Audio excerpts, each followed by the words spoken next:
everyone, welcome back to my channel. Today we're making a Spanish tapas classic, Pulpo a la Gallega. Let's get right to it.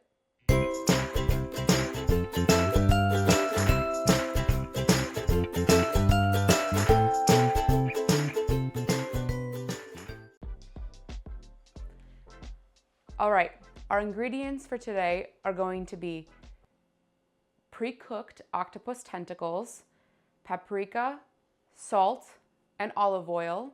And we're also going to be making an aioli for this dish, which includes mayonnaise. It's about half a cup of mayonnaise, 1 teaspoon of lemon juice, and 2 cloves of minced garlic. All right, first thing we're going to do is make the aioli. Get your mayonnaise, and we're going to take our minced garlic cloves,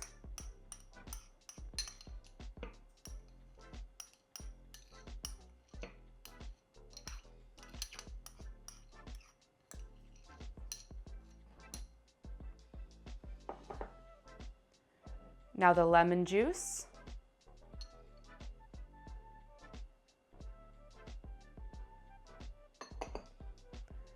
and we're just going to give that a good stir.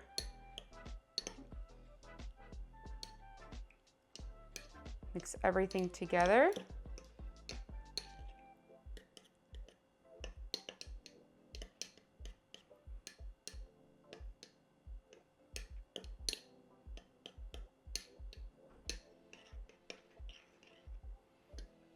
All right, and now a little bit of salt.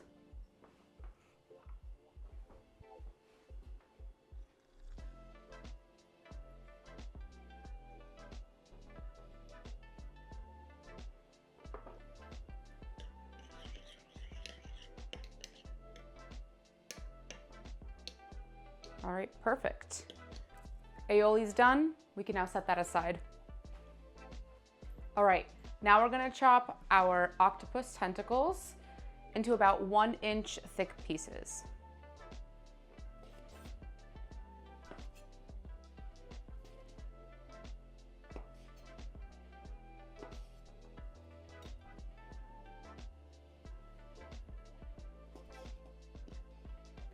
All right, let's get to cooking.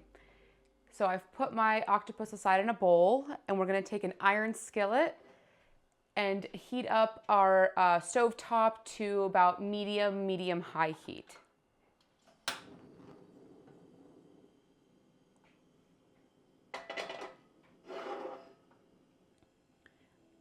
All right, now that my iron skillet is nice and hot, we're gonna take our olive oil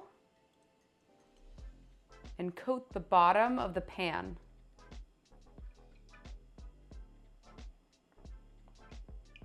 Make sure it's fully coated. And let the oil heat up a little bit. All right, perfect, nice and hot. And now, octopus goes in.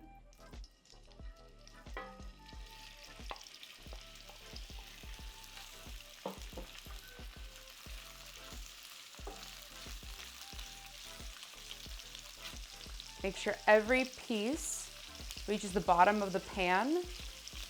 And we're gonna sear this until both sides are nice golden brown.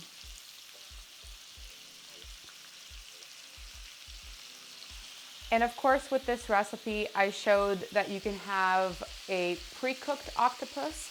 Some people blanch their own octopus tentacles. That's perfectly fine.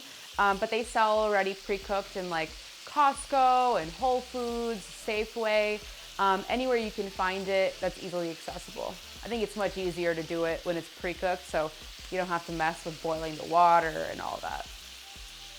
Of course, to your preference. Also in this recipe, I'm only using the tentacles. Some people use the entire octopus, that's fine as well. The tentacles are my favorite, so we're gonna let that sit and stir occasionally, maybe every 30 seconds, give it a stir, just so the tentacles can actually develop a nice color. All right, and while that's cooking, a little bit of salt. We'll add some more later, but while the octopus is absorbing all the olive oil and all that flavor, I wanna make sure I get some salt in there. always a good rule of thumb to add salt at every stage of the cooking process, because then more flavor is infused into every, step. Just gonna add a little bit of paprika right now. We'll add more later as well. Same idea as with the salt.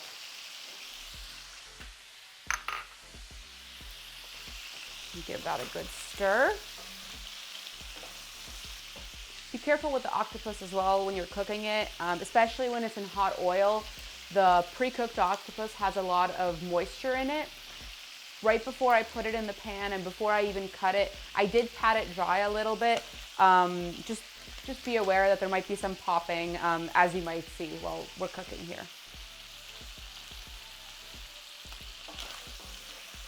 I'm gonna turn my heat down just a little bit.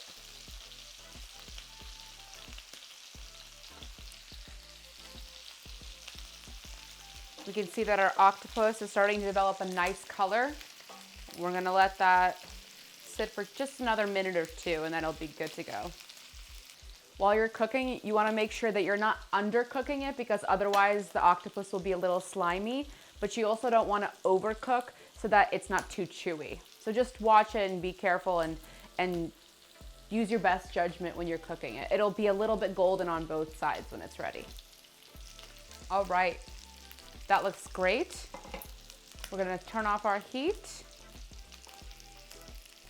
Take this off and plate it.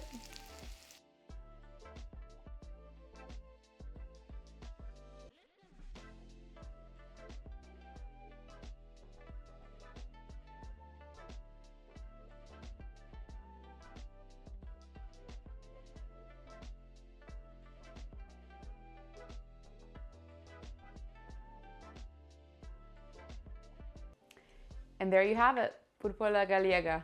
Super easy, super simple, super quick. Best part about this is it's low carb and it's guilt-free.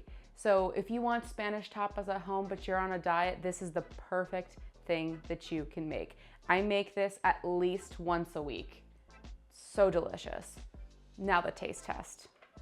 All right, we're gonna get a piece of the octopus. Some of the aioli right on it. And now, taste time.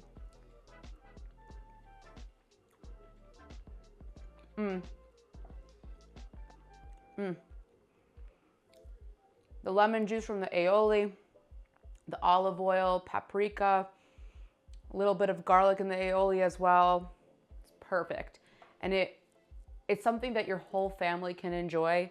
And I mean, like I said, I make this all the time. Thank you so much for watching. I hope you enjoyed this video. If you did, make sure to give it a thumbs up and comment down below what you'd like to see me make next. Make sure to also subscribe to my channel to see new delicious recipes, and make sure to hit that notification bell so you never miss those. Until next time.